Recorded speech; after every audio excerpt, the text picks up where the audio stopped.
Okay. Good evening, everyone. Good evening. How are we all?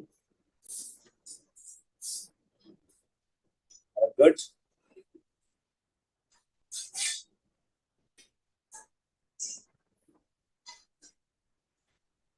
Good evening. Good evening. Good evening, everyone.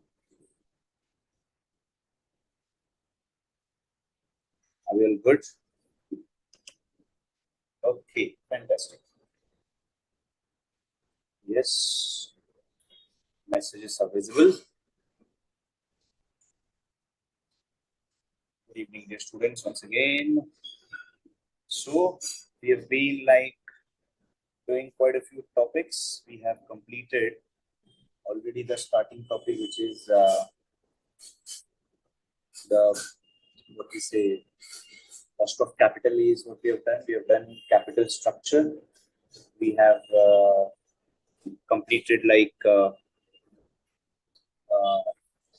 ratio analysis, and also we've done some sources of finance topic, right? So now we have to start with a new topic, which is the financing decisions, leverages. Okay. Before that, yes, Hardik, you can ask for the time being. Sir, this capital structure, fourth question is there, na? Question number 4, Ganesh Limited. Okay. In that, 20 lakhs was given, sir, fund requirement, but that is not used in the solution, sir. 20 lakh is the total capital employed. So out of that, we have multiplied it with the weightage of debt to get the proportion of amount of debt that we are going to put in. So the 20 lakhs will not come, sir, in total. No, that is a book value. Huh? That is a book value. It will not come. So, okay. Okay. Yeah. Yes, Hardik. Good evening, sir. Good evening, Hardik. Sir, I have a doubt in your sheet in question number 5. What's the topic? Sir, capital structure. Capital structure. Hold on, beta. Let me just start with this topic. Again, we have good amount of time in this topic, so let me complete it. Then probably tomorrow's session, half of our session will be available for all the doubt solving of previous topics also. Okay, sir. Thank you, sir. So तभी कर लेंगे. Okay. चलो.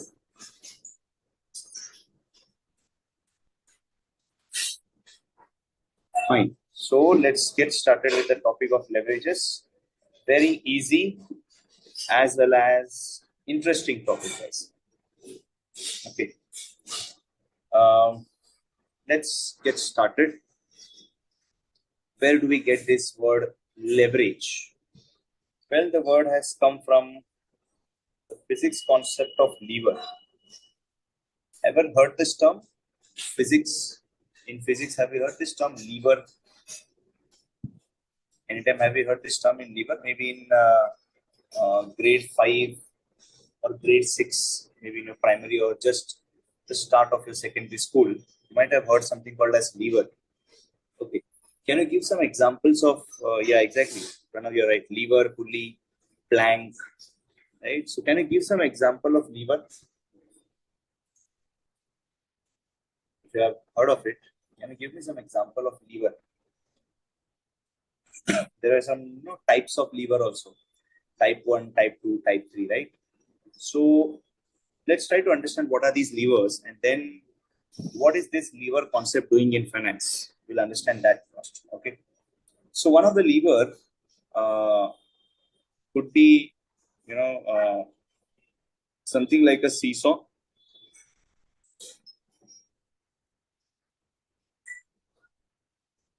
Right. So in seesaw, we have a central position. There is a load over here, and a force is placed over here. And this was said to be, fulcrum. Okay. So let's say this particular lever or this particular seesaw as an example. we had this something of this sort arrangement. Similarly, suppose you might have also seen that on the road, if you have a very heavy rock lying on the road, you cannot pull it with your bare hands. You can just can't pull it aside, or you cannot lift it aside with your bare hands. So what we need to do, you'll find these corporation people coming in with a rod. So they come with a tool, just like a big rod, and what they essentially do is they just put some pressure over here. Force is placed over here, right? Then maybe this particular position is your fulcrum, and over here your load is placed, right? Now the task which was not possible to do with your bare hands, you cannot pull the heavy rock with your bare hands. What you need to do is you will have to take help of a stick, take help of an iron rod, and then apply pressure so that it just moves besides the rope, right? Same way, one more common example of lever, which you might be, just give me a moment. Let me save it so I can share it later.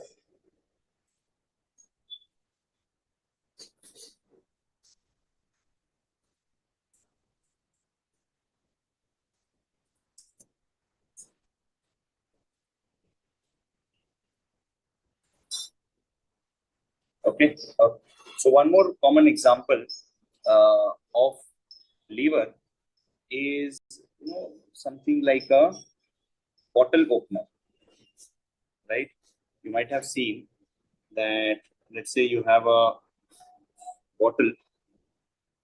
Let me see if I'm getting a shape of a bottle in my shapes category. There isn't any. Okay. Anyways, so let me just draw it. I'm sorry for the bad drawing, but I'm just doing it to make you understand the concept.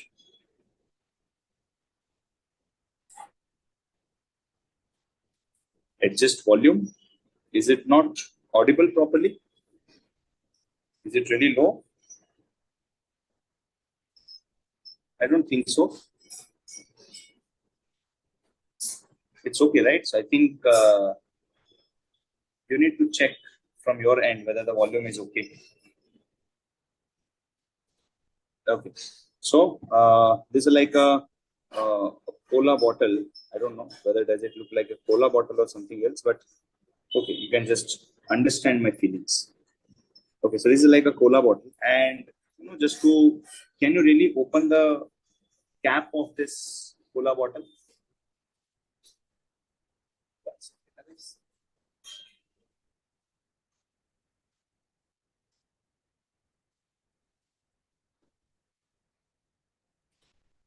Can we open the cap of this bottle with bare hands? With your bare hands, not using your teeth. You should not eat your. You should not be using your teeth. Can you open it with your bare hands? Yes. Obviously, you will. It will injure. You will injure your hand, right? Because that's tightened appropriately to the bottle.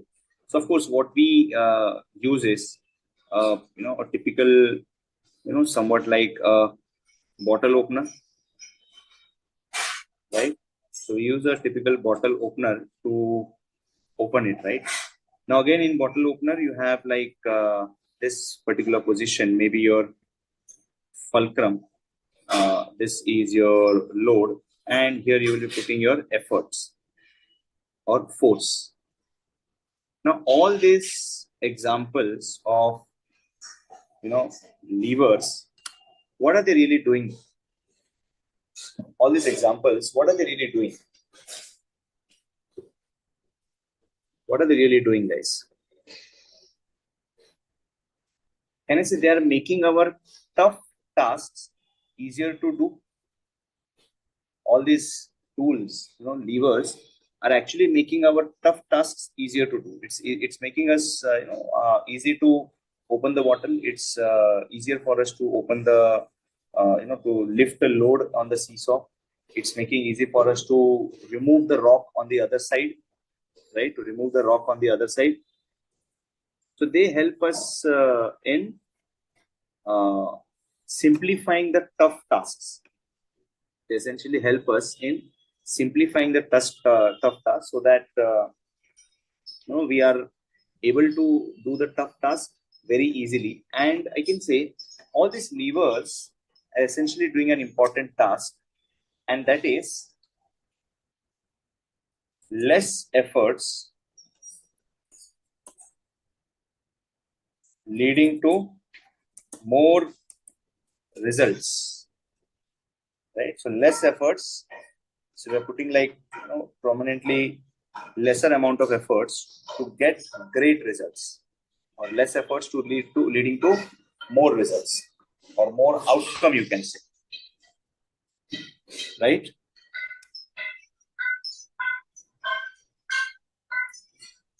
So more outcome. So lesser efforts, which is causing more outcome. That is the final result that we observe with regards to the lever. So that's the task which lever is supposed to be performing. So lever is supposed to be doing, lesser amount of efforts, causing greater or more results. Now, something of this sort is also visible in our financial statements.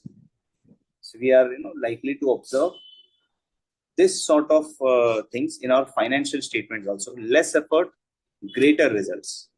Let me just show you how is that really possible.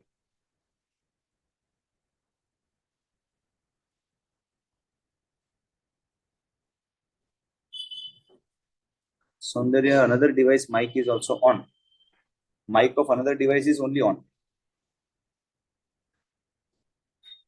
Saundarya, I'm using the other device mic only. So the first device is only for video sharing. Okay. Now let's understand how this less efforts and more result is visible in our financial statements. Okay, before that, let me just draw up the income statement. I'm pretty sure you might be aware about the income statement. Let me just put up the timeline, not the timeline, the format. Let's say we have units. Initially, suppose we were selling 10,000 units, and sale price, per unit is given. Variable cost per unit is given to us. Let's say sale price per unit is 100. Variable cost per unit is 40. Okay. Now, with this information, let me start preparing the income statement. So we start with sales. From that, we reduce the variable cost. That will give us the contribution. Right. From that, we'll reduce the fixed cost, right, which will give us earnings before interest and tax. From EBIT, we will be like reducing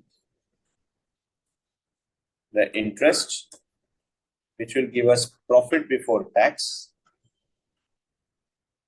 And from that, we'll reduce further the tax part, which will provide us profit after tax. As of now, we are not bringing in the preference shares into picture. Okay, so let me just keep preferences out of it. We'll bring it into our discussion, but at a later time. Now, this PAT, when we divide it by number of equity shares, what are we going to get? When I divide profit after tax with number of equity shares, what am I going to get?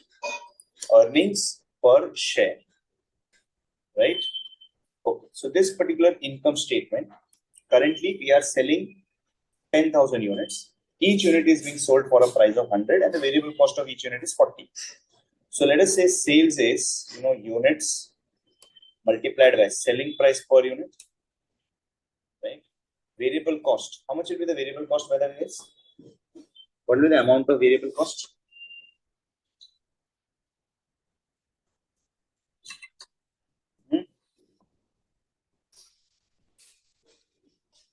Like 40 rupees into 10,000. So this will be 40 multiplied by 10,000. So we can say contribution stands as 6 lakh, correct? Fixed cost, let me say that fixed cost is 2 lakh. Okay, so EBIT will become 4 lakh. Right, guys?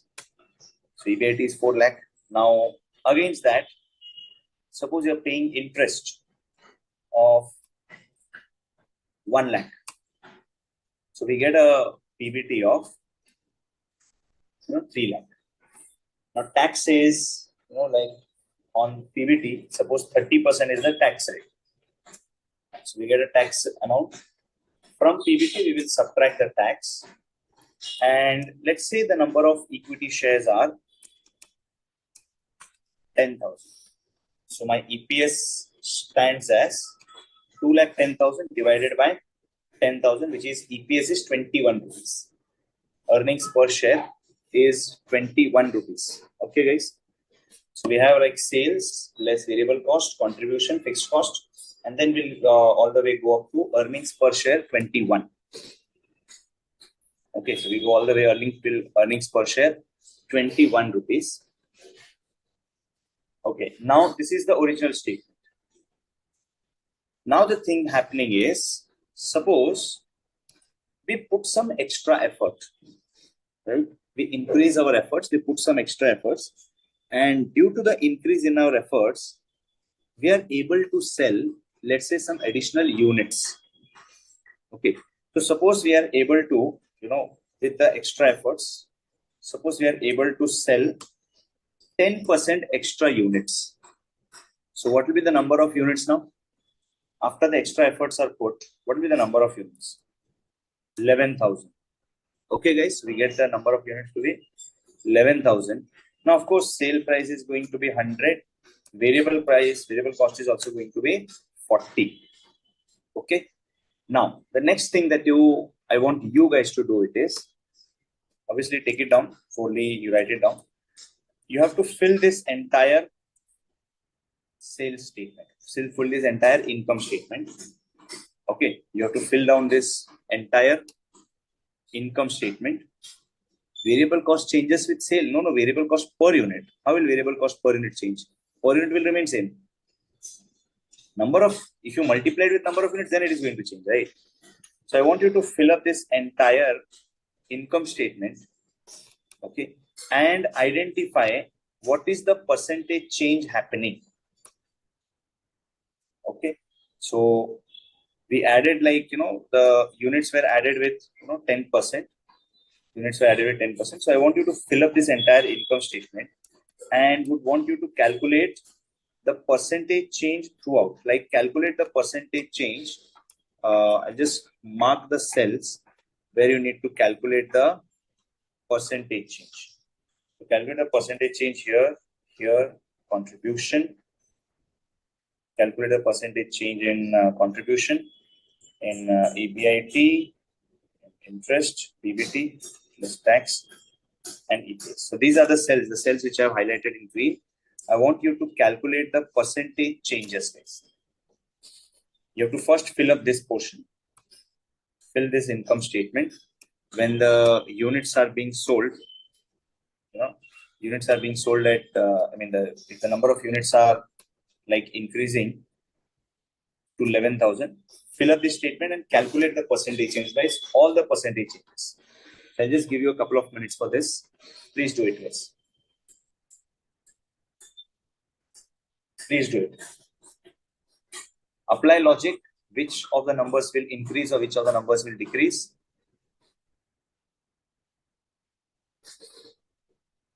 Okay, so just apply the logic and try to fill up this particular statement and also identify what will be the percentage changes here. Couple of minutes for you guys. Just put our timer for you.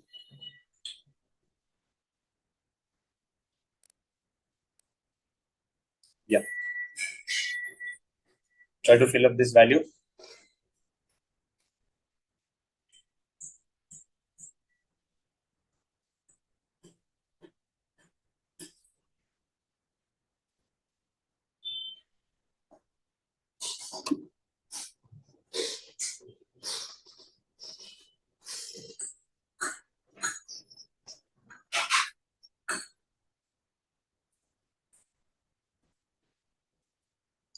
Fill up this value and also calculate the percentage changes. Prominently, we are more interested in knowing the percentage change that is happening in the sales, the change that is happening in the EBIT, and the change that is happening in the EPS.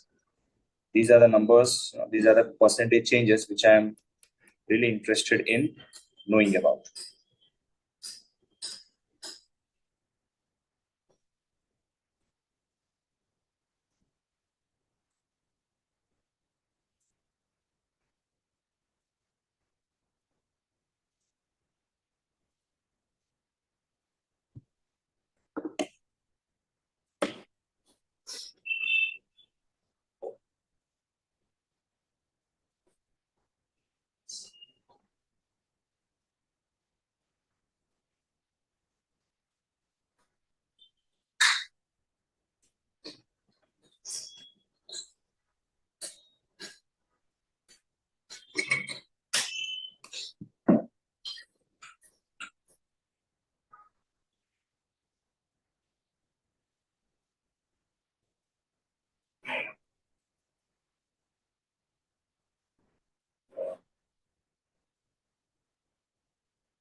Fixed cost is assumed, of course. Fixed cost, interest, all the numbers are assumed. In fact, tax rate is also assumed to be at the rate of 30%.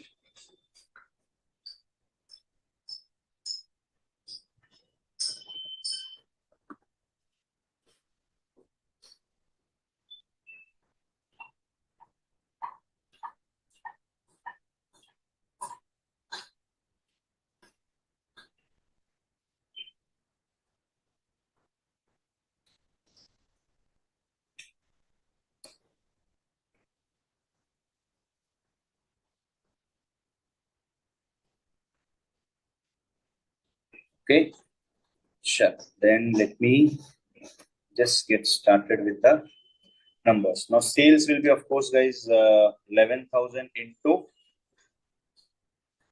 100.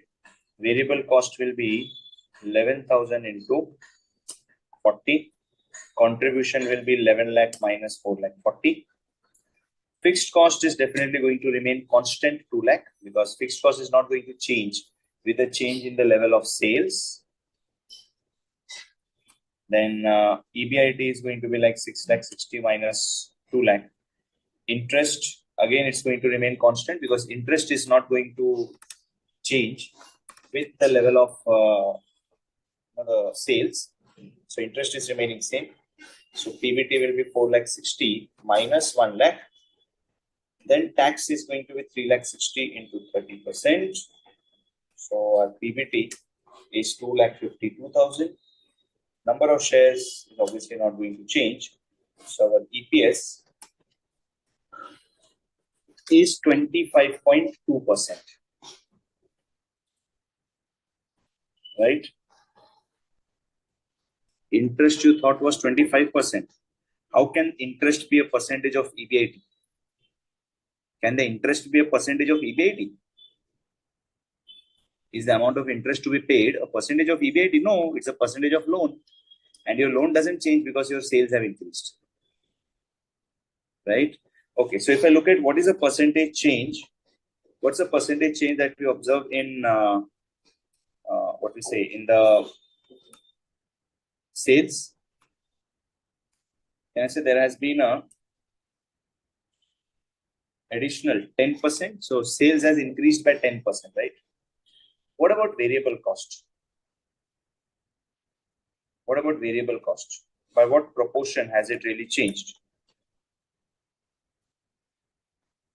Again, 10%, right? Because the sales have increased from 4 lakh to 4 lakh 40. So that's plus 10%. Contribution is also changed by 10%. Whereas your fixed cost, it hasn't changed at all. Right? So fixed cost there hasn't been any change.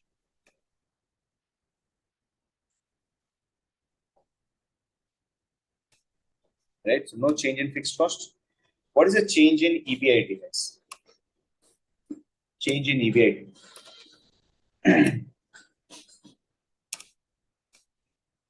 Change in EBIT. Like it has increased from 4 lakh to 4,60,000. By what percentage has EBIT increased? Of course, by 15%. Then interest, of course, there's no change. PBT, what's the change in PBT? Again, 15% or 20%? 20%, okay? So PBT is like 20%, right? What's the change in tax? Change in tax. Again, 20%. PAT is also increased by 20%. And what is the result in the EPS? What's the net result in EPS? EPS is also 20%, right? EPS is also changing by 20% because that's a change of 4.2 on 21. So we see that there is a 20% change in EPS. You know what? Are you able to see the phenomenon of smaller effort but bigger results? Look at these percentages. Can you see smaller efforts and bigger results? Are you able to see that? That smaller efforts are leading to really big results. See, what is the efforts that change in PAT is?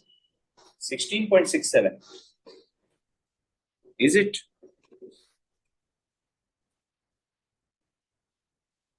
It is 252 minus 210 divided by 210. It's 20%. I think you're taking a percentage of 252. Correct? Okay, so what's the effort and result part? This particular change in sales, the units that you're changing, the number of units that are changing by 10%, that is a small effort which the company put. The company has put a small effort to increase the sales by 10%. The bigger results started being observed in EBIT. See, 10% effort is leading to 15% result in EBIT. And same 10% effort is leading to 20% increase in the EPS. Right? And therefore, this is what we call as the effect of leverage. Smaller efforts and greater results. Smaller efforts and greater results. Okay? Are we able to understand why do we call this concept as leverage now? Are we able to connect it? Yeah, guys, we're able to connect it because smaller efforts means efforts in the form of the results that you take, and the results are happening in the form of EPS, right? Now, let us try to calculate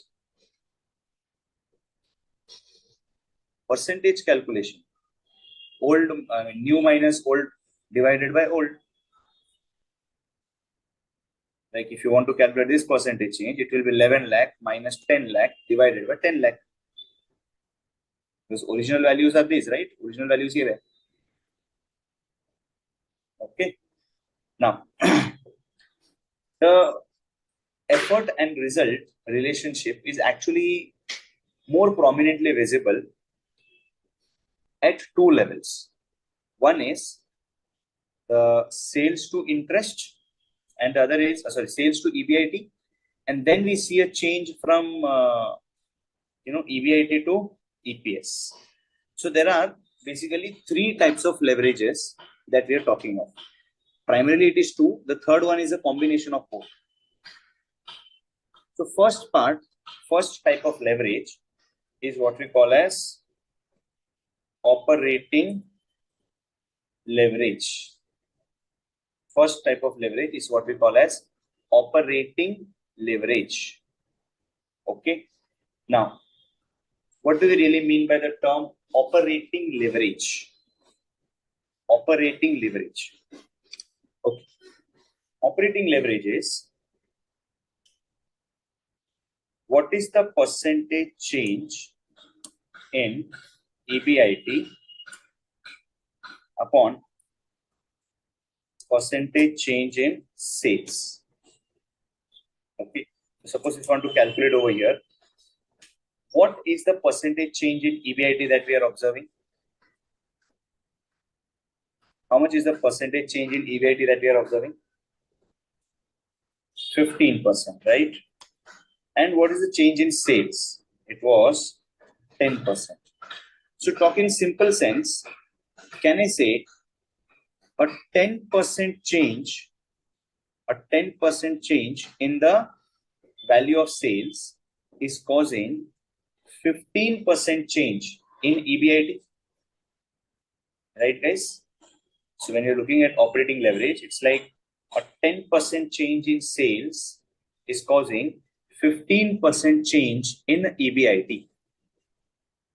A 10% change in sales will lead to 15% change in EBIT. Am I right, guys? Yes or no? A 10% change in sales is causing 15% change in EBIT. So what is this number? Can I say 1.5?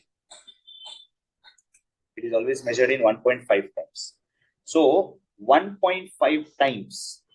How do we interpret this particular 1.5 times? This means change in EBIT will be 1.5 times of change in sales. So we are going to observe that if EBIT is going to change by 1%, if sales is changing by 1%, your EBIT will change by 1.5 times. So the change that we observe in the EBIT will be 1.5 times of the change that we observe in the sales. Right? So this is what we mean by operating leverage. Right? So 1.5 times, or you can also say that 1% change in sales will cause 1.5% change in EBIT. If your sales is changing by 1%, your EBIT is going to change by 1.5%. Right? So can I say 10% effort in sales will cause 15% result in the EBIT? Right? Now, higher this number, can I say better will be the chances of, faster will be the way in which EBIT is going to change? Right? So if it's like, instead of 1.5, had it been 2, we can say, sir, 1% effort will lead to double the result. Right? If it is like, let's say 3, so it means 1% change in sales will lead to 3% change in EBIT. And of course, this is what we mean by the operating leverage. So operating leverage is nothing but percentage change in EBIT due to percentage change in sales. Okay. Do we remember something called as derivatives, guys? Do we remember derivatives from foundation or maybe from your 11th and 12th standard syllabus? Yes. This is operating leverage is nothing but one of the types of that derivative. You remember dy by dx? No, not futures and options. I'm not talking of futures and options. I'm talking of dy by dx, f dash x. Do you remember that? So that's the differentiation, derivative, or what we call as differentiation. Right? So differentiation is this operating leverage is nothing but a derivative, or it's a differentiation. So I can say that operating leverage is essentially, derivative of, this is derivative of EBIT with respect to, this derivative of EBIT with respect to sales. Right? So operating leverage can also be said to be mathematically derivative of EBIT with respect to sales. Okay. So again, in derivative, we were talking of the same thing, right? what will be the change in EBIT due to change in sales? Because derivative was stating you the same thing, right? Percentage change in Y due to some percentage change in X, or change in Y upon change in X. Am I right, guys? Correct? So that's the same concept we are applying over here in a more financial way, right? So operating leverage, higher the leverage, you can say better are the chances that you will be able to grow your EBIT at a faster pace. Higher operating leverage indicates company has the potential to increase the EBIT at a faster pace. Okay. So that was something which we were connecting with sales to EBIT. We were connecting sales with EBIT, right? Now, the next leverage that we're talking of is financial leverage. Financial leverage. Okay, now financial leverage, we are going to connect the EBIT with the EPS. Like see, when EBIT changed by 15%, when EBIT changed by 15%, what was the resultant effect on EPS? Can I say change in EPS is more than what change we observed in EBIT? Am I right, guys? Change in EPS is more than what the change that we observed in EBIT. So, of course, there is leverage again between EBIT and EPS. So, there is a leverage again between EBIT and EPS. So, financial leverage can be computed as percentage change in EPS due to percentage change in EBIT. Percentage change in EPS due to percentage change in EBIT. Percentage change in EPS is 20%. But for a percentage change in EBIT, that was 15%. So what we observe here is 20% upon 15%. So this is simply going to be like 20% divided by 15%, which is 1.33 times. Right? This is 1.33 times. So what does this mean? This simply means change in EPS will be 1.33 times of change in EBIT. So at operating profit level, which is the EBIT level, at the operating profit level or the EBIT level, if we see that there is a change, there is a percentage change by 1%, then the percentage change that we're likely to see in the final EPS figure will be 1.33 times of it.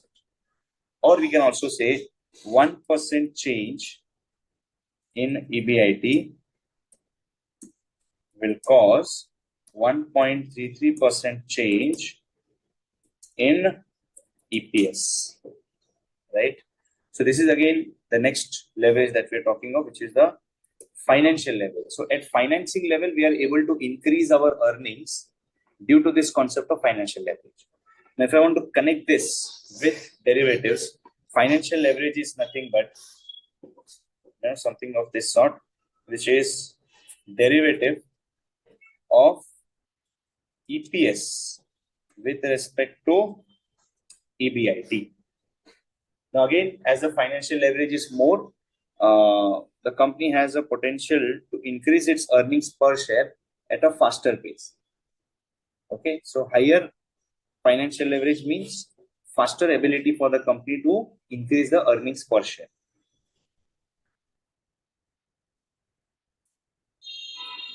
Okay, then after financial leverage, next one is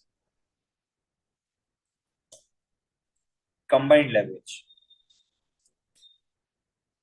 Okay, so combined leverage is computed as percentage change in EPS to percentage change in sales. So this is the leverage where we are combining actually total leverage of the company. Now we are connecting the top line with the bottom line. So the top line was sales. and the bottom line is EPS. So we're going to connect both of them. And what we say is percentage change in EPS upon percentage change in sales. So what we observe is that percentage change in EPS is 20%. Percentage change in the sales is 10%. So what is the level of operating leverage? Sorry, what is the level of combined leverage? Can I say it is 2 times? Correct. So when we say 2 times, it means change in EPS will be 2 times of change in sales, or I can say 1% change in sales will cause 2% change in the EPS, or I can say the resultant figure, the EPS is going to be double sensitive as compared to the sales figure. So this is computed as derivative of EPS with respect to sales. So these are the 3 types of leverages that we wanted to learn. One is the operating leverage, then we have the financial leverage, and then we have the combined leverage.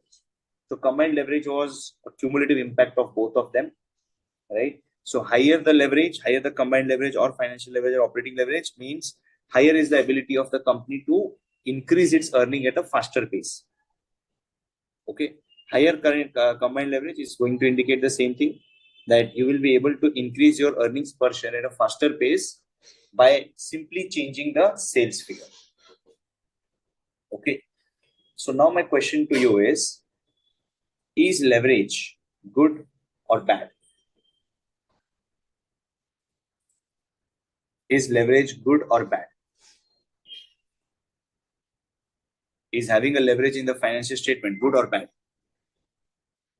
Well, let's try to look at the other side of it. Let's try to look at the other side of the coin. What if I'm going to reduce the sales by 10%? So if the sales gets reduced by 10%, the number of units will be now 9,000. Now do one thing, calculate these numbers and also check for the percentage changes. Calculate these numbers and also check for the percentage changes.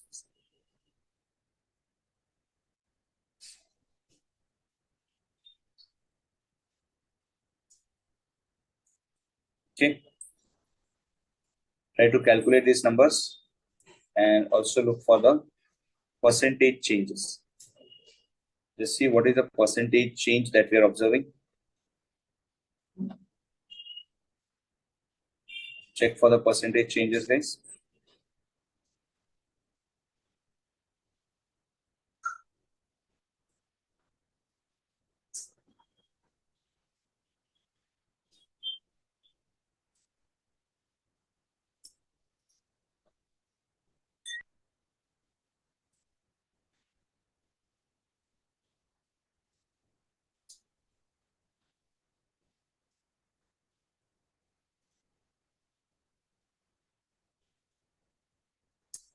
Yeah, check for the percentage changes. So like what will be the sales value? Sales will be, 9,000 into 100. Variable cost will be 9,000 into 40. And contribution will be the difference between them. Fixed cost, of course, will remain same 2 lakh. EBIT will be computed as contribution minus the fixed cost, right? Interest again is going to remain constant. EBT will be EBIT minus interest, and tax will be at the rate of 30%. Then we have the profit after tax. Number of equity shares will be 10,000, and EPS will be PAT divided by number of equity shares. Right? So here we say these numbers are going to be exactly, like minus 10%. And again, this is minus 10%. Right? So this continues as minus 10%. And then this becomes like minus 15%. Right? And this minus 20%. And this continues. And finally, this figure is also minus 20%. So what do we get? What do we observe? The positive numbers, the positive changes that we were observing, right, are now simply replicating themselves into the negative areas. So we are finding that the percentage change is on the same side, but now in the opposite side. So the idea is, if you're going to put extra efforts, you will get extra results. You'll get, more than your efforts that you have put. You get the results which are more than your efforts. But if you're going to reduce your efforts, what is going to be the resultant impact? If you're going to reduce your efforts, the results are going to be, getting reduced even by a faster pace. The results are going to reduce by even faster pace, right? So 10% result, 10% change in the sales, 10% reduction in efforts is leading to 15% reduction in EBIT. And the corresponding change in EPS is negative 20%. So now my question stands again the same. Is leverage good or bad? Is leverage good or bad? Sir, it is good as well as it is bad. Because now this leverage is indicating the level of risk that the company is undertaking. Can I say, if you take risk, either you will have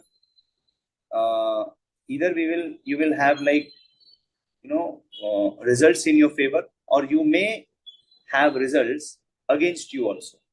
If you undertake risk in any factor, if you invest in, let's say, securities, if you invest in shares instead of, let's say, gold, or instead of, let's say, bank FDs, right? So what is the outcome?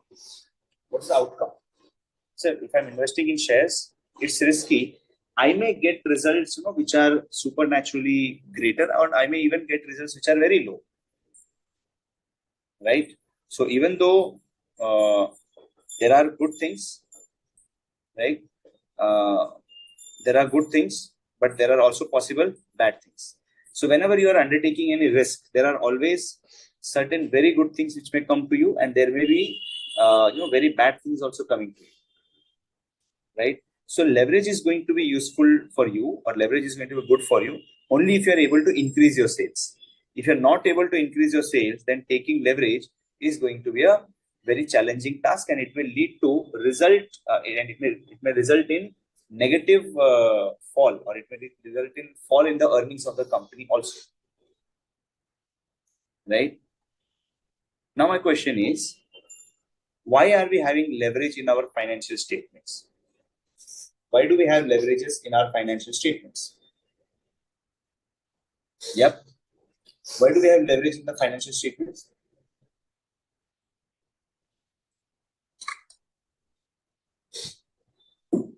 Or I want to know, what is the cause of the leverage in the financial statements? Cause of financial statement. What is the cause? I'm not talking of what will be the outcome of leverage. I'm talking of what is the cause. What is causing the financial statements to have leverage? If you identify clearly, there are two prominent figures, in the financial statements, which are actually causing this leverage thing to happen. There are two prominent things, prominent items, which is causing the leverage to happen. One is the operating fixed cost, and other is the financial fixed cost, which is the interest. So we have two fixed costs in our financial statements, and due to those fixed costs only, we are able to observe this leverage. Like on both sides, on positive as well as negative side, all the numbers are changing except the fixed costs. So fixed cost, change in fixed cost is remaining same. There may be increase in sales or there may be fall in sales, but the fixed cost remains same. If your sales increases, fixed cost remains a constant number. Okay, there's no change in this. There's no change in the fixed cost. That results in what? Greater degree of change in EBIT. Right, and same applies for interest also. So if I ask you, what is the cause of leverage? What is the cause of leverage? These are nothing but the fixed costs. So cause of operating leverage. Cause of operating leverage is fixed cost, or I can say operating fixed cost. Then what will be the cause of financial leverage?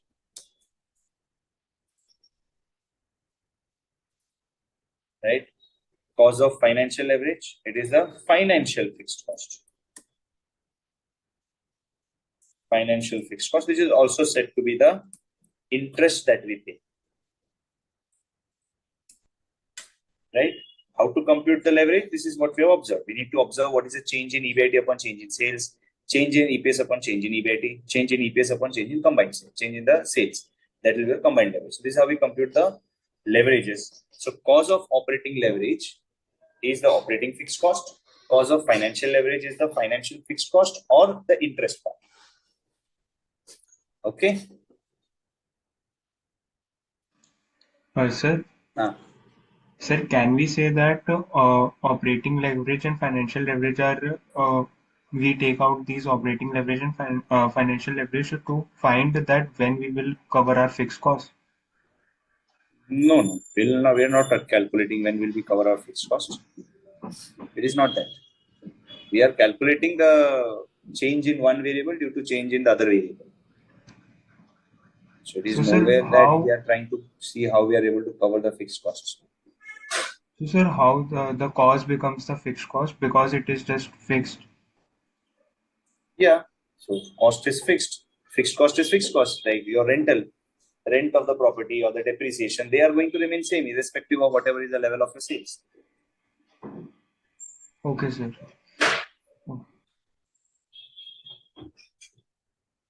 Sir, why are you written financing fixed cost equal to interest?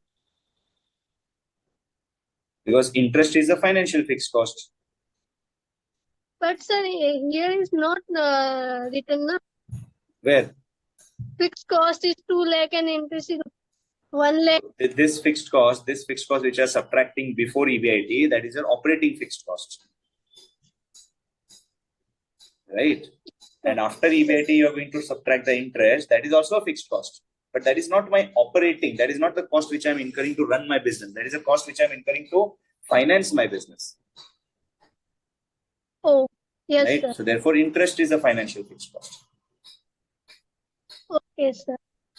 Or sir, in this operating leverage, why I am not include interest? Only Because for it is fixed operating. cost. Because it is operating. The name itself is operating. How will I include financial fixed cost? Okay, sir. Okay, so we got the cost of operating leverage is operating fixed cost. Cost of financial, cost of financial leverage is the financial fixed cost. Okay. Yes, Sanatan. Hello, sir. Yes, Sanatan. Sir, how cause of operating leverage or operating fixed cost or financial leverage is financial fixed cost? Simple. See over here. What is the change happening? Before fixed cost, the change was 10% every time. As you cross the fixed cost, the change increased to 15%. So this fixed cost is causing the change in percentage, right? Correct. And the same goes for even the interest.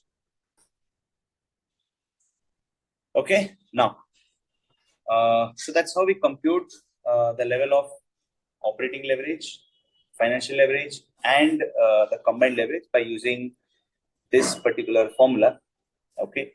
Now, let me just do one of the questions so that you'll be able to understand what am I really trying to talk about. So suppose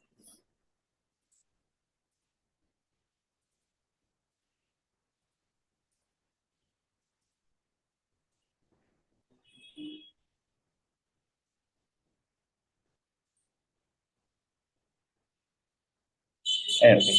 Before I proceed with the questions, let me just also discuss about shortcut to calculate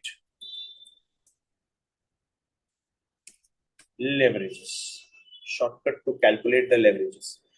Like, if I want to compute the amount of leverages, will I be required to prepare a full statement and then, add a typical percentage and then see what is the change happening in the EPS, right? So will I be required to do that? Of course not. We have got some simple and the shortcut method also.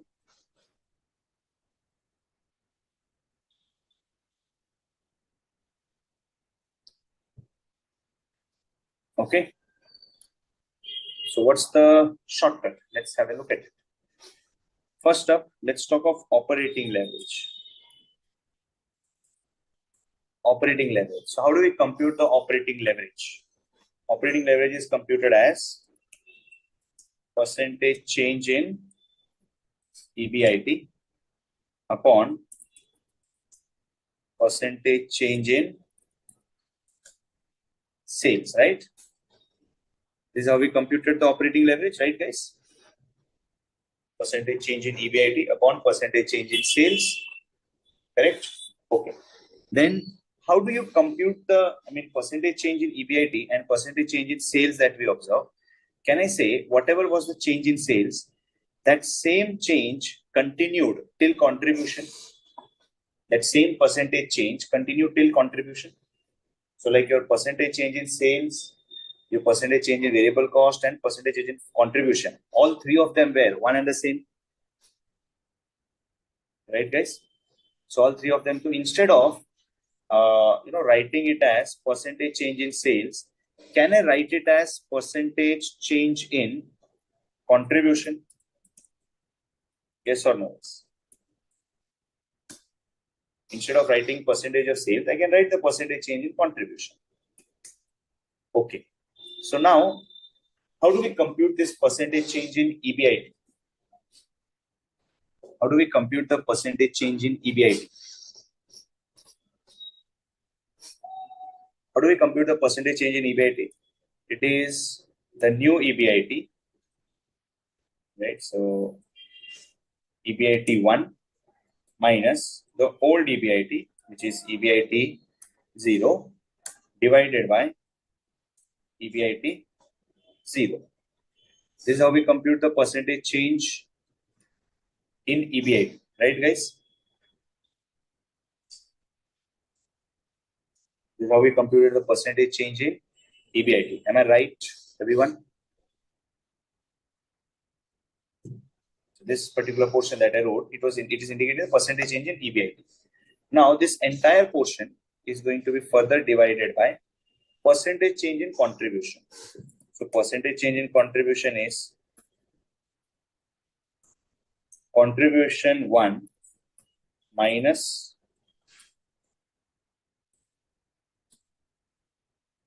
contribution 0 divided by contribution 0. Right, guys? This is how we get the percentage change in contribution. I hope you are getting this. Right? So percentage change in EBIT is this portion. Percentage change in contribution is this portion. Now if I just rearrange it, can I say it becomes EBIT 1 minus EBIT 0 upon EBIT 0. If I just rearrange it, this is how we rearrange it. So this will be multiplied by, this will be multiplied by contribution 0 upon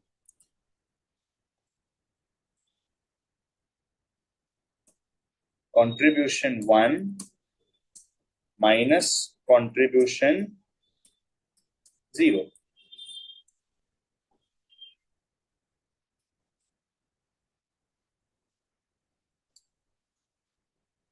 Right, guys? So we just did the calculation. We just changed it. So mathematically, we are just breaking it down, right? Inverting it. So EBIT 1 minus EBIT 0 upon EBIT 0, and then divided by contribution upon contribution 1 minus contribution 0.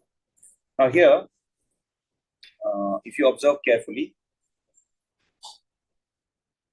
what's really happening? It's like EBIT 1 minus EBIT 0 upon EBIT 0 multiplied by contribution 0 upon contribution 1 minus contribution 0. If you look at the amount-wise change in EBIT, like here, what is the amount-wise change in EBIT? Like EBIT 1 minus EBIT 0, right? And look at the contribution 1 minus contribution 0. What do you observe? If you look at the amount change in EBIT and the amount change in the contribution, can I say it's the same? It's just the same, equal, right? So if it's just the same, what can we say about these particular differences? What can we say about differences? Can I say I can cancel this, both the variables, EBIT 1 minus EBIT 0 and contribution 1 minus contribution 0, we can cancel it. So finally, what is the operating leverage answer that we are getting? What's our operating leverage number? Can I say it's contribution upon EBIT?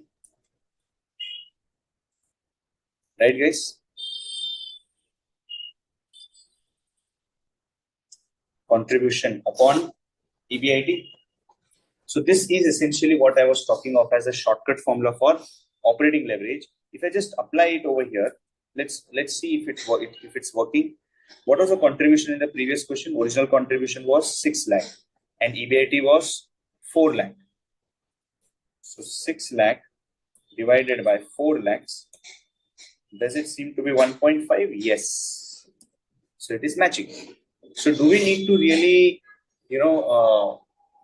prepare the entire income statement, check what is the change, and then calculate the EBIT and contribution, and then calculate the operating leverage? Is it necessary? No, not at all.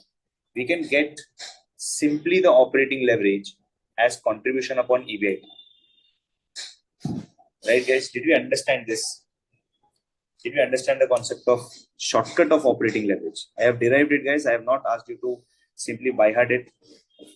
I have derived it appropriately. You can remember this as contribution upon EBIT, which is 6 lakh upon 4 lakh. That's giving you the same answer as 1.5. Same way, we can say similarly.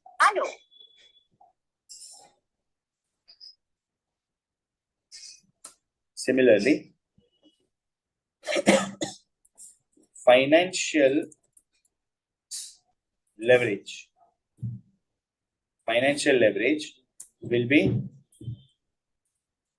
profit before tax upon EBIT. Financial leverage is profit before tax upon EBIT. Oh, sorry, my bad. This will be EBIT upon PBT. So if you apply this, what's the EBIT number? See, 4 lakh upon PBT of 3 lakh. So 4 lakh divided by 3 lakh. You can say it is 4 divided by 3. It's the same 1.33. Right? So we're getting the same 1.33 financial leverage. So financial leverage is EBIT upon PBT, which is 1.33. And then finally, we have something called as combined leverage. Combined leverage can be computed as contribution upon PBT.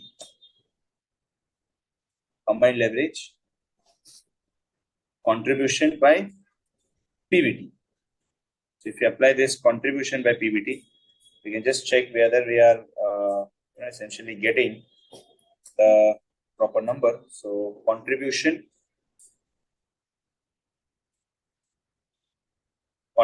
was 6 lakhs upon PBT of 3 lakhs, and that's where we see that here it is 2 times. Right? So these are the shortcuts. The original basis of the formula remains the same what we have learned. But yes, these are the shortcuts by which we can easily calculate the operating, financial, and the combined leverage. Okay. Yes, Sai Kiran Kumar. Sir, this questions you are uploading, we are doing the solutions. We are solving it. To compare with it, is it possible to upload solutions also, sir? Solutions, yeah, I'm doing the upload also, solution also. Please, because after doing it, we have to compare whether what we have done is correct or not. For that purpose, I am requesting. Yeah, solution will be there. Will be uploaded. It will. I think till now it was not done, sir. So for ratio, cost and capital structure, we'll be doing it tonight or by tomorrow. For all the queries, question papers you have given, for the queries, the entire solution is there for each question. Please upload it. Yes. Thank you. Okay, so that's how we compute the financial leverage and the combined leverage. Are you all good with the calculations, everyone? Yes. Correct.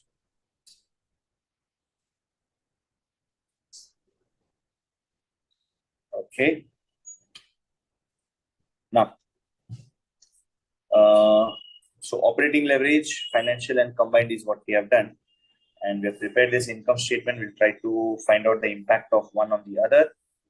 Okay, and we have also observed that having a leverage in your financial statements is a good thing as well as a bad thing, provided you are able to handle it appropriately. If you are able to handle the risk appropriately, you will turn the results in your favor. If you aren't, then it will be a difficult task for you.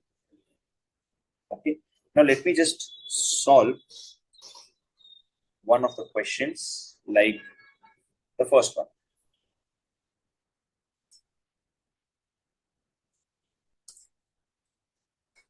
Okay, so the first one, we have the sales level is given as 50,000. Then variable cost is 60%.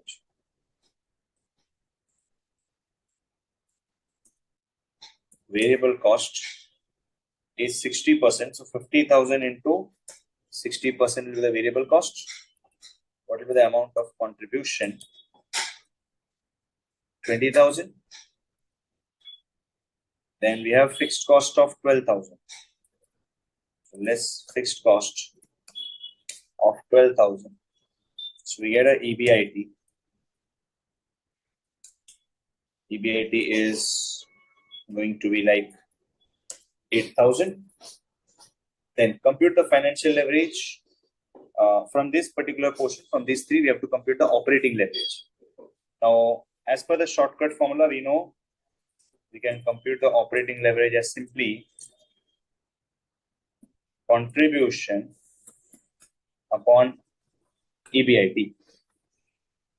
So contribution is 20,000 upon an EBIT of 8,000, which is 2.5. The contribution upon EBIT is 2.5. Then after that, the next part, we have to compute the financial leverage from the second data. So we are like looking at part 2, financial leverage. Financial leverage is going to be computed, but here we have the net worth as 25 lakhs. They've given us the net worth to be 25 lakhs. Debt equity ratio is 3:1. So the ratio of debt equity is 3:1. Our debt equity ratio is just 3. Now, if your net worth, if your net worth is 25 lakh and your debt equity ratio is 3:1, can you tell me what will be the amount of debt? What will be the amount of debt? What will be the amount of debt, guys? Can I say it will be 25 lakh multiplied by 3, which is 75 lakhs? Your debt to equity ratio. So this net worth is nothing but equity. So this net worth is nothing but equity. And when you have the ratio as 3:1, when you have the ratio 3:1, so for every 1 rupee of equity, the company is having 3 rupees of debt. So for 25 lakh equity, the company will have 75 lakh debt. Right? So we got the debt. Interest rate is 12%.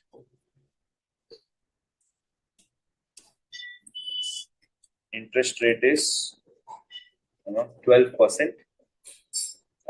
Operating profit is 20,000. So we have the information about EBIT.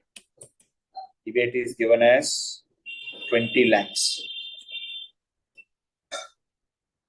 Okay. From that, of course, we can reduce the interest. What will be the amount of interest, guys? What will be the amount of interest?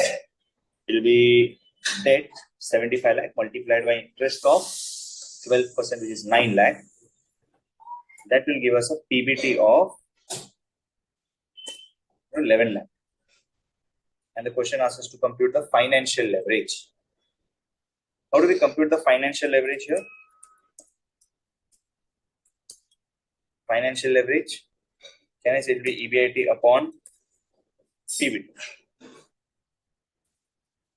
So when we say EBIT upon PBT, we say it is 20 lakh divided by 11 lakhs. So what is the amount of, what's the number of financial leverage? This 20 lakh divided by 11 lakh, which is 1.8181. Or this 1.82, you can say 1.82 or 1.8182. That's okay. Okay. So this 1.828182 indicates that for 1% change in the EBIT, there will be 1.8182% change in the PBT. So of course, the company has got a some degree of financial leverage. Okay, so are we clear how to compute the operating leverage and the financial leverage, everyone? Yes. Everyone? Perfect. Great. So, yeah, so we are able to understand how the leverage is to be computed. This assignment, this is done. I've already uploaded this. I've uploaded this assignment.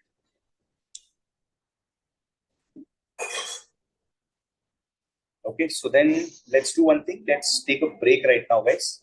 10-15 minute break. Then post that, we can continue with some more questions, and then we can take up some more concepts also based on this. So let's take a break, guys.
everyone. I will back after the break. Yes. Okay, let's go for some more questions. Let's pick up this question number 2, guys. Let's look at this question number 2. So following details of RST Limited for the year ended 31st March 2023 are given below. Operating leverage is 1.4, combined leverage is 2.8. Fixed cost, which is excluding interest, is 2.04 lakhs. Sales is 30 lakhs. 12% debentures of rupees 100 each is 21.25 lakhs. Equity share capital of rupees 10 each is 17 lakhs. Income tax rate is 30%. We have to compute the financial leverage, calculate the PV ratio, earnings per share. If the company belongs to an industry whose asset turnover is 1.5, does it have a high or low asset leverage? And at what level of EBT or profit before tax the company, at what level of sales the earnings before tax or the PBT is going to be equal to 0. Okay, so let's prepare the income statement for this first. So we start with sales, less the variable cost will give us the contribution, less the fixed cost will give us EBIT. EBIT. From that, we are going to subtract the interest, right? And then we can say it is PBT. Further, less tax will give you profit after tax. Okay.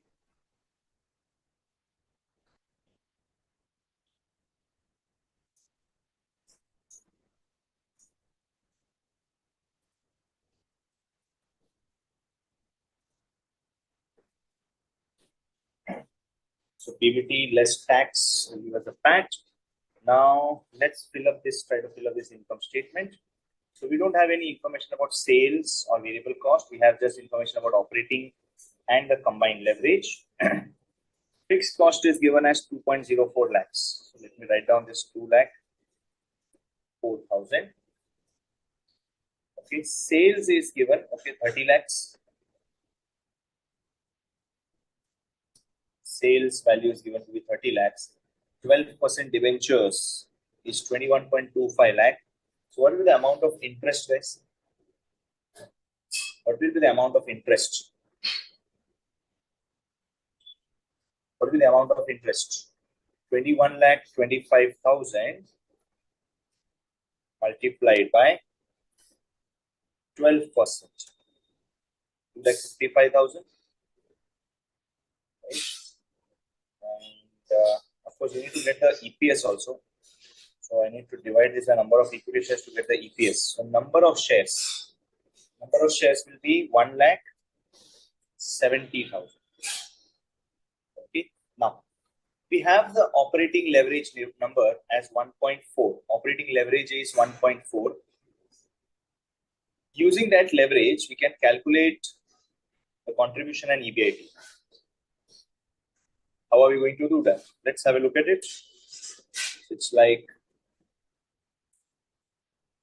operating leverage is, shortcut for operating leverage is contribution upon EBIT. This is contribution upon EBIT. We know that operating leverage number is given to us to be 1.4. So 1.4 is equal to contribution upon. Can I write this EBIT as contribution minus interest? Sorry, contribution minus fixed cost, right guys? So operating leverage of 1.4 can be computed as contribution upon contribution minus fixed cost, right? So 1.4 is equal to, we don't know the contribution, so let me just name it as C upon C minus fixed cost is given, guys. Fixed cost is given as 2,04,000.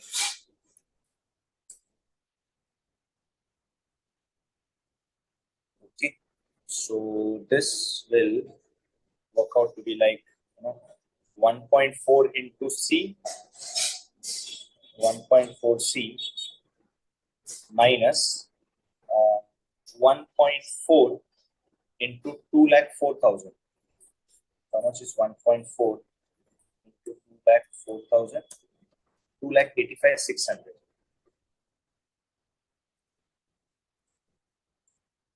1.4 C minus 1.4 into 2,04,000, which is 2,85,600, is equal to C.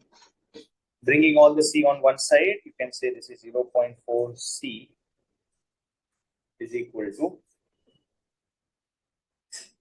2,85,600. So what is the value of contribution? It will be 2,85,600 divided by 0.4. So contribution works out to be 7,14,000, right guys? Are we getting this 7,14,000 contribution? Contribution, are we getting 7,14,000? Yes. So contribution is 7,14,000 done. Once we have the information about contribution and we know what is the sales figure, can we calculate the variable cost also? Right? Variable cost will be equal to sales less contribution. So this sales is 30 lakh minus contribution of 7,14,000. This is simply 30 lakh minus 7,14,000, which is 22,86,000. So variable cost is 22,86,000.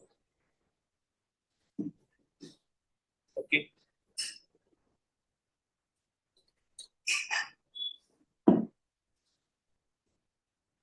So variable cost is 22,86,000.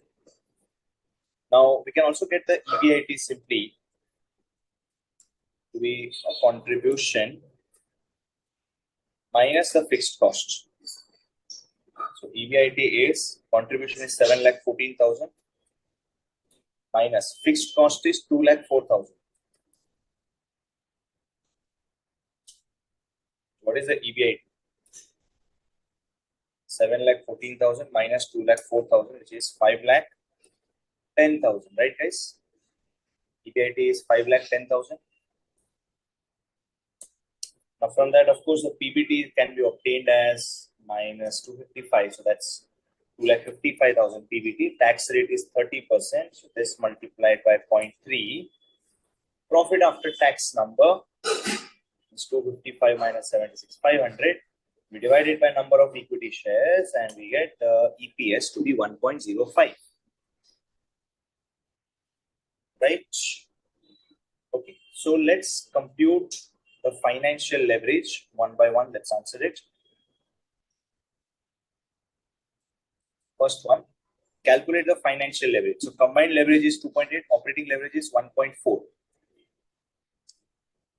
We know that combined leverage is simply operating leverage multiplied by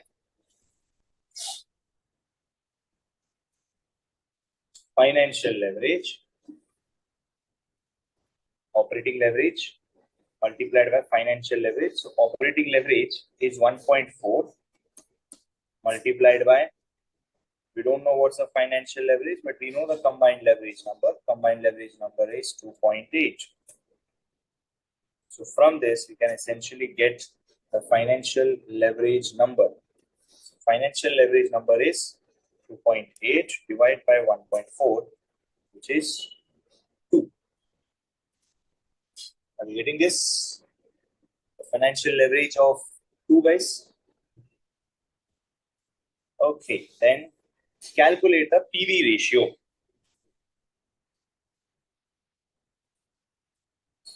PV ratio.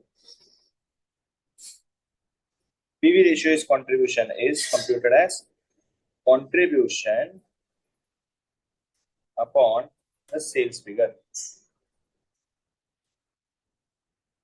So we can say that contribution by sales. So contribution by sales is simply the amount of contribution is what we have computed, 7,14,000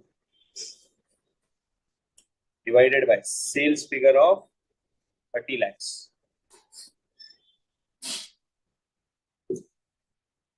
It's 7,14,000 divided by 30 lakh, which is 23.8%, you can say, or 0.238. That's the PV ratio. Earnings per share is already computed. Then, the third part of the question. If the company belongs to an industry whose assets turnover is 1.5, we need to compute asset turnover. What is PV ratio? Bhavna, PV ratio is simply just like it's a proportion of sales which is spent for variable cost. Sorry, or my bad. It's a proportion of sales which you earn as a profit after excluding the variable cost. Just like you have gross profit, right? Gross profit is it's computed as sales minus COGS. When you consider variable cost and compute the profit, then it's called as a contribution. Now, why do we call it as contribution? Because the idea is when you calculate this contribution, that is sales minus variable cost, that is actually going to contribute towards paying the fixed cost. So when you say sales minus variable cost is a contribution, this is going to contribute towards payment of other expenses, and this as a portion of your sales is called as a PV ratio. Okay.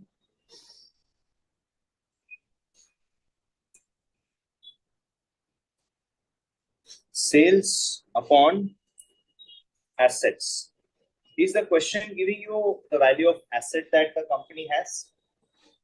Is the question specifying us what is the value of assets that the company has? No. Then how do we compute this asset turnover?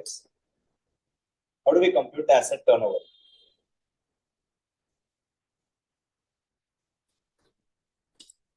How do we compute the asset turnover? No. Asset turnover 1.5 is applicable for the industry. This is for the industry. So when we say asset turnover, sales upon assets, how do we compute this sales? Sales is given, sorry. How do we take the assets? Asset turnover is given for the industry, not for this company. We can get this as sales upon, can I say whatever will be the total of assets, that same is going to be the total of liabilities also?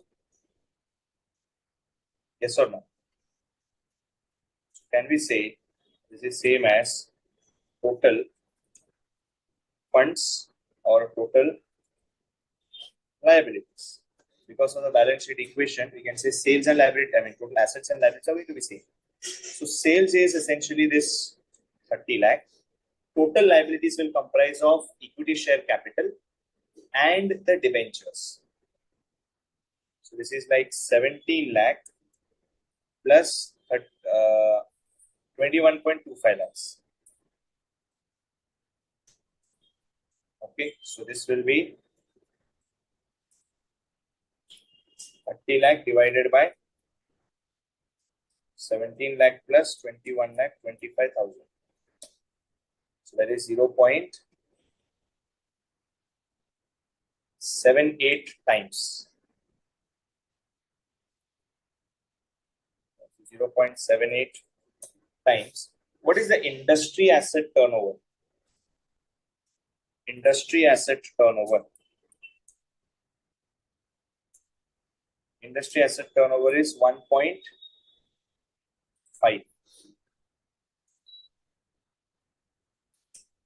Okay.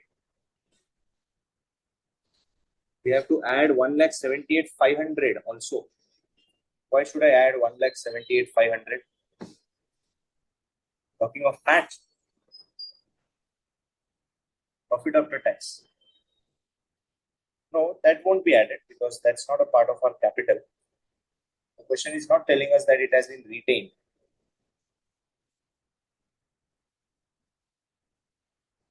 Right? So question is not telling us that the company has retained this.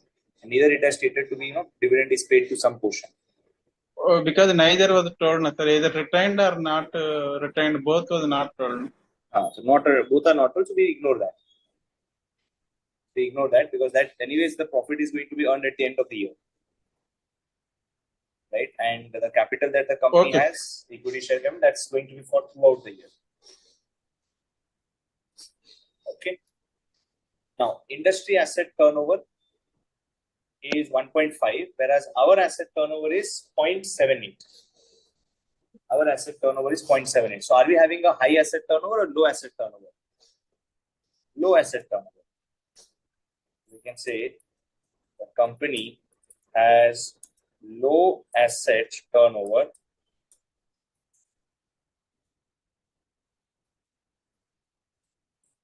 as compared to industry.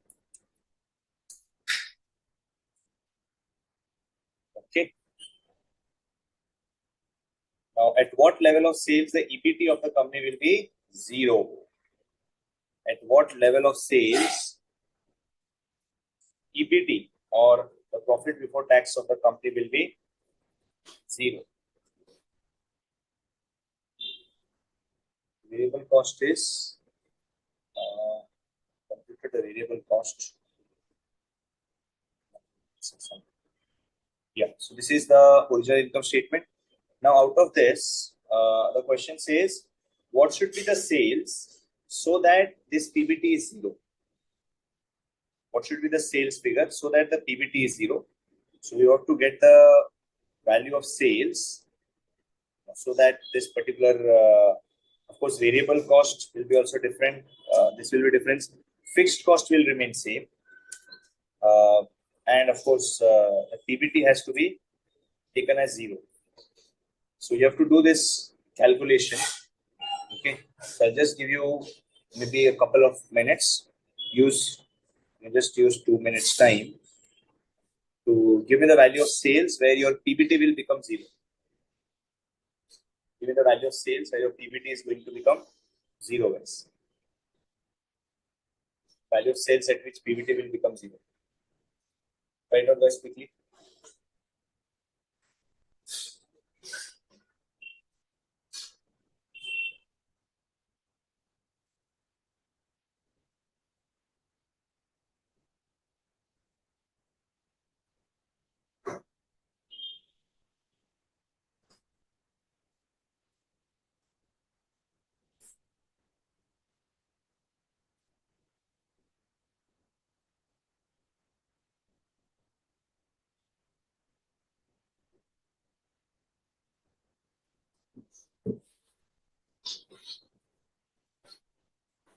PV ratio is given, right? PV ratio is what? 23.80%.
Okay, you're able to get it. Let me just help you out. So the PV ratio is given to us as 23.8%. Now the simple calculation that we do here is EBIT is something which is not known.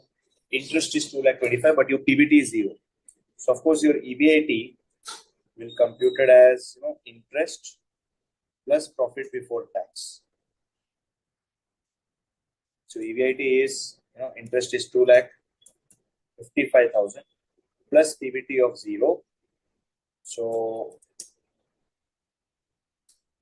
can I say EBIT will be 2,55,000 itself? Right. So we got the EBIT as 2,55,000. Now once we know the EBIT to be 55,000, we can get the contribution also. Contribution will be equal to fixed cost plus EBIT. So contribution will be like fixed cost is 2,04,000 plus EBIT of 2,55,000, right? And then our contribution will be 2,04,000 plus 2,55,000. So contribution will be like 4,59,000, right? Now we have already been given that PV ratio is 23.8%, and this PV ratio is computed as contribution upon sales. Right? So this is computed as contribution upon sales, and so this is like 23.8% is equal to, we know the contribution amount is 4,59,000 upon a sales figure, right? So we can get the sales value to be 4,59,000 divided by 23.8%. So sales is 19,28,571. 19,28,571. And of course, the variable cost will be the difference between these two.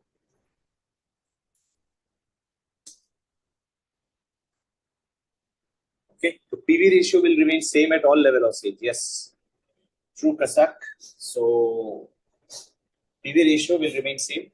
Like your variable cost as a proportion of sales will remain same throughout the level of sales, right?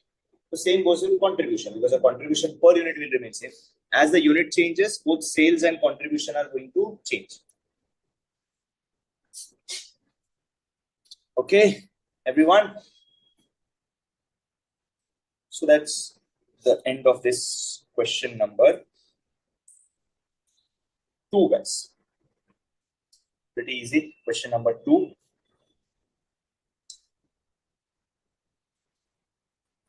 Okay. Now, would you like to solve one question on your own? Yes. Like question number 3. Would you like to solve this? A, B, C. We'll solve it, guys. Question number 3. Yeah. So all the 3 are going to be done in the similar pattern. Once you get how first part is done, the second part can also be done on a similar ways. Now one typo error here, instead of X, Y, Z, it is A, B, and C.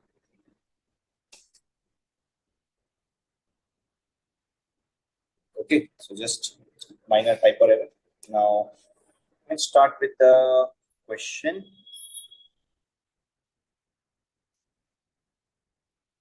Okay, start with the question, guys. So I can allot you maybe 7 minutes for this question to be solved. Try to do it in rough quickly. Question number 3, guys. Try to solve it.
Okay, let's get started. Variable cost as percentage of sale. It means variable cost as percentage of sale. So sales multiplied by this percentage will give you the amount of variable cost.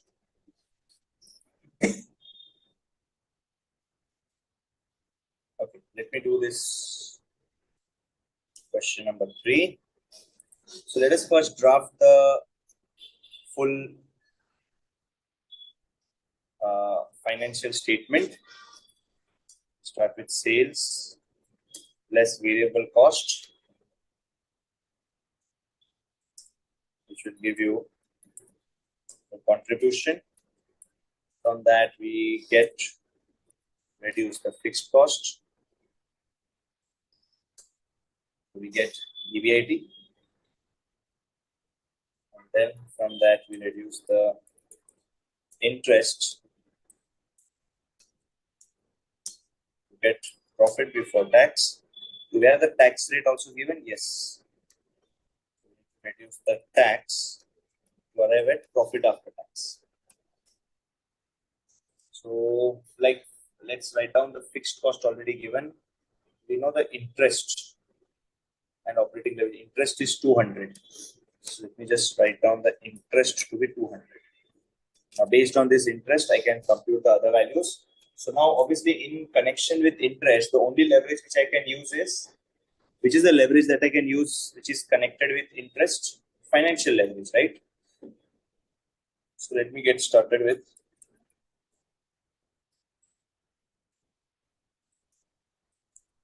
financial leverage. So financial leverage is basically EBIT upon PBT. And we know that financial leverage can be computed as EBIT upon EBIT minus PBT is obtained as EBIT minus interest. So the financial leverage will be EBIT upon EBIT minus 200. And we know that financial leverage is 3:1. So of course, this is 3 equal to, I can do the cross multiplication and say that 3 times of EBIT minus 600 is equal to 3 times of EBIT minus 600, because 3 into 200 is 600, is equal to EBIT. This becomes like 2 times of EBIT equal to 600. What is the value of EBIT? 600 divided by 2, which is 300. So we got the EBIT to be 300. Now, once we get the EBIT to be 300, we can get the PBT, profit before tax, by simply taking the subtraction and less the tax rate. Tax rate is 45%. So it will be, of course, 45, and PAT will be 100 minus 45, which is 55. Okay. Then next is we have to take help of operating leverage. Now, operating leverage is given to be 4:1.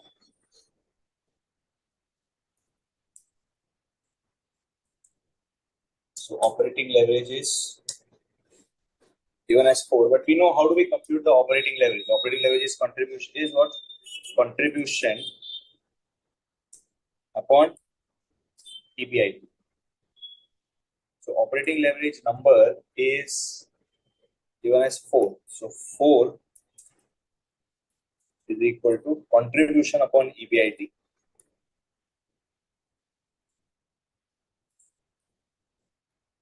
contribution upon EBIT level is 300. So of course, from this we can get the value of contribution. What is the value of contribution, guys? 1200, right? Okay. So we got the contribution as 1200. Now, what about the fixed cost? Can I say fixed cost is just the difference between contribution and the EBIT, what will be the amount of fixed cost less?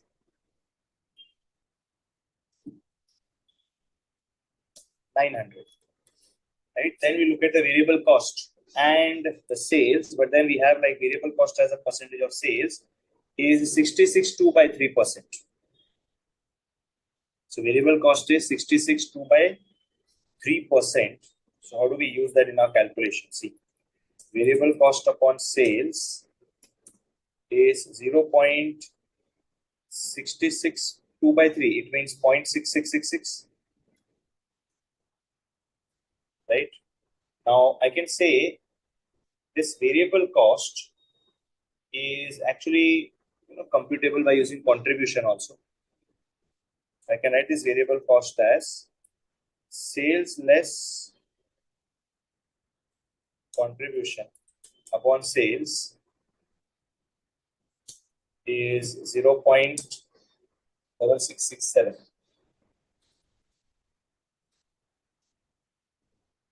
Sales less contribution will be equal to 0.6667. So what is the value of sales? We don't know the value of sales, but one second. We have been given variable cost as a percentage of sales, right? Okay. Do we know the value of contribution? Yes. So sales less sales minus contribution is 1200 upon sales. This is equal to 0.6667. So this is going to be sales minus 1200 is equal to 0. Or I can say this is 2 by 3 times of sales. So this will be like 3 sales minus 3600 is equal to 2 sales. So that will be like sales is equal to 3600, guys. We have the sales as 3600 and the variable cost will be the difference, which is 2400, and this is how the income statement should finally look like. Yes.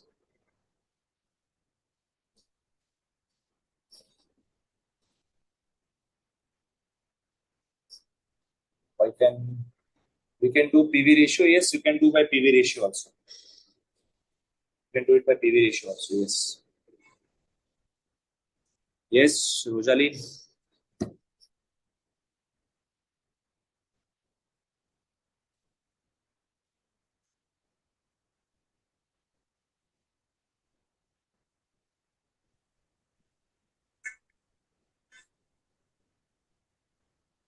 Yes, Rosaline.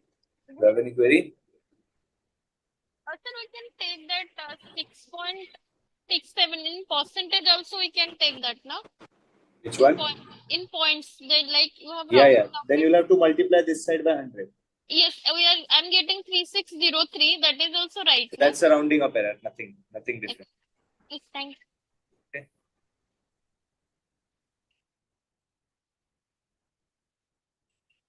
Okay, so I'm pretty sure same way you might have computed for B and C. Just confirm me with the sales figure for B and C. What is the value of sales in B and sales in C? Yeah. In case of C, is the sales 6,000, and in case of B, is the sales 8,000. It's different. Is it different? Let me just check this for you.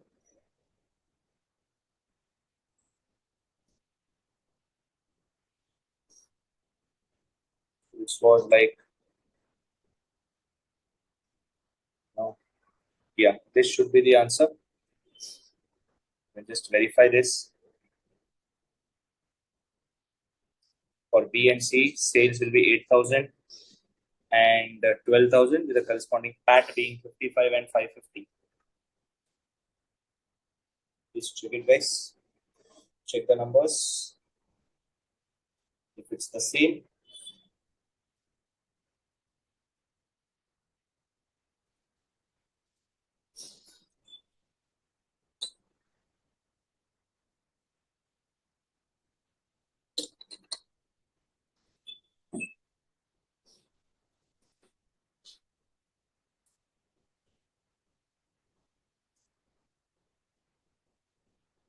yep.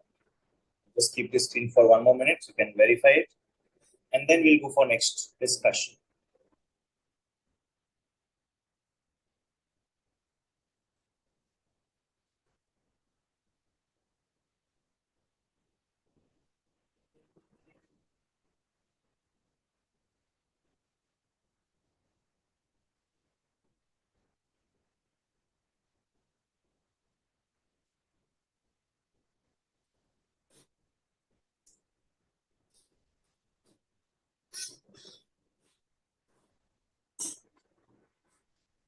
Okay, done. Great. And let's go back. You can use 2/3 to calculate variable cost. Yes, you can.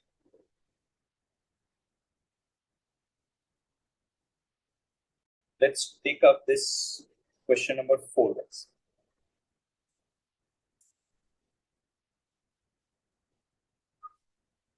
The operating income of textile firm amounts to 1,86,000.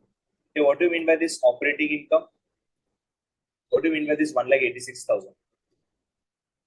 EBIT, right? So we have the information about EBIT of 1,86,000. It pays 50% tax on its income. Its capital structure consists of the following. So less interest will be, of course, depending on our debentures. No, wait, guys. We'll not do this question 4 now. Wait. Because that involves an additional concept, and I don't want to do that concept in a fast-forward manner. I don't want such thing to happen. So let me just take up some other question. Yeah, let's do this question number 8. The following data have been extracted from the books of LM Limited. Sales is 100 lakhs. Sales is 100 lakh. Interest payable is 10 lakhs. Operating leverage is 1.2. Combined leverage is 2.16. Okay, so from this,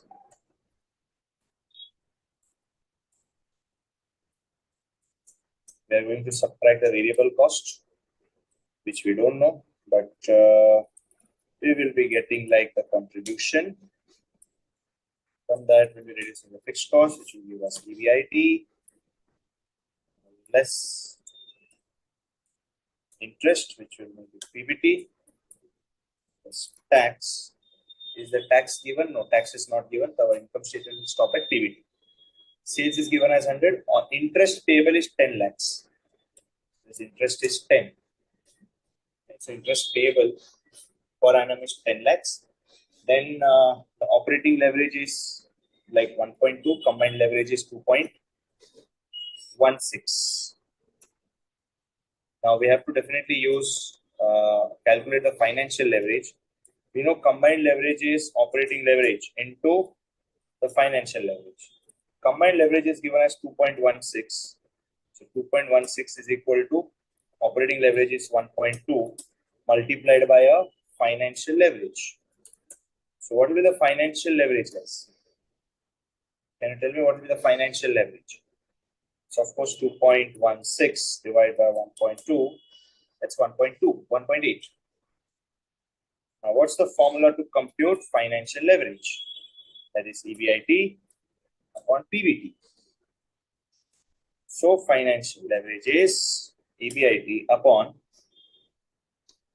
PBT is computed as EBIT minus interest. Financial leverage is EBIT. Let me take this as 1.8 is equal to EBIT upon EBIT minus interest of 10. Can you solve this and give me the value of EBIT, guys? Solve this equation and give me the value of EBIT.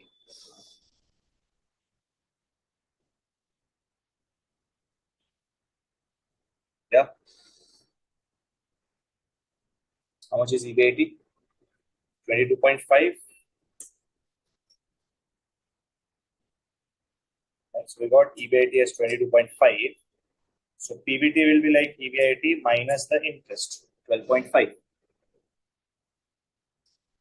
Then once you have got the EBIT, we can actually think of using the operating leverage. So operating leverage is computed as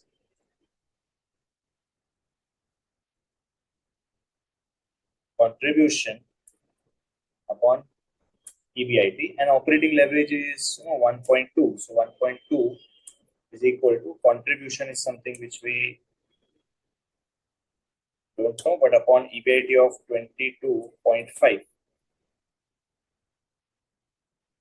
So contribution will be 22.5 into 1.2, which is 27. Contribution is 27. Of course, the balancing figure will be fixed cost, which is 4.5. Now, if our contribution is 27, of course, the variable cost is the difference between these two, which is 73. Now, the financial leverage is what we have computed. Financial leverage is this one. We have done.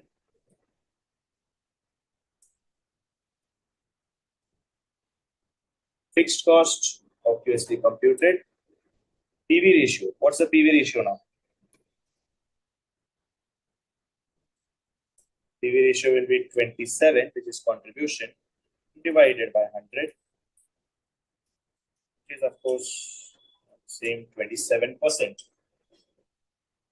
Okay, so that completes this question number 8. Guys.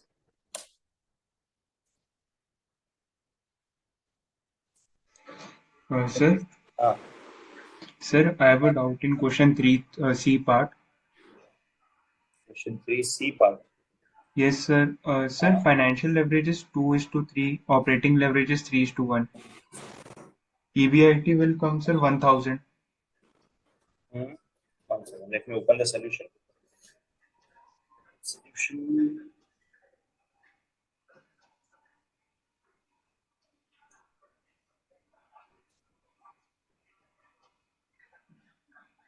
Yeah, this one. Yes, sir. Part C में क्या होगा? Sir, interest दिया हुआ है, sir. Interest is 1000. Yeah. Okay, sir. Got it. मैंने गलती कर दी calculation. Okay. ठीक है. No issues. Anyways, so we're done with like question number 8 with leverages. I hope you're liking this chapter. Very easy. You just need to play around these 3 numbers, or not numbers, but 3 formulae: operating, financial, and combined leverage. We'll continue to build this chapter later. I mean, in tomorrow's session. So we'll again meet up in tomorrow's session to discuss about what will be the other set of things. One part would be involving the preference shares also. Preference shares in the financial leverage, which we'll take it up in tomorrow's session. So with that, I think we should call it a day.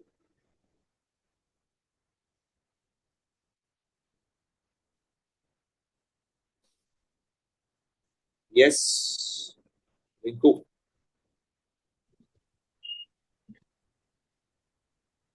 Sir मुझे MCQ में doubt है institute का sir MCQ number 12 page number 6.30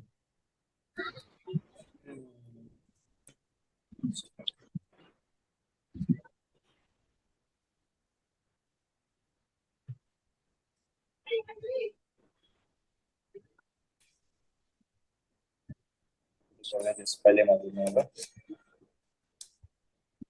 क्या question sir read करूं मैं? एक second. Page number 6.30. 30.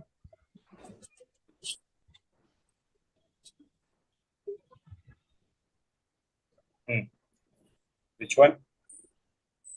12, sir. If If- margin of safety is 0.25. That is yet to be discussed. We haven't yet discussed this concept, margin of safety. Okay. Margin of safety will be linked with operating leverage, so that discussion is pending.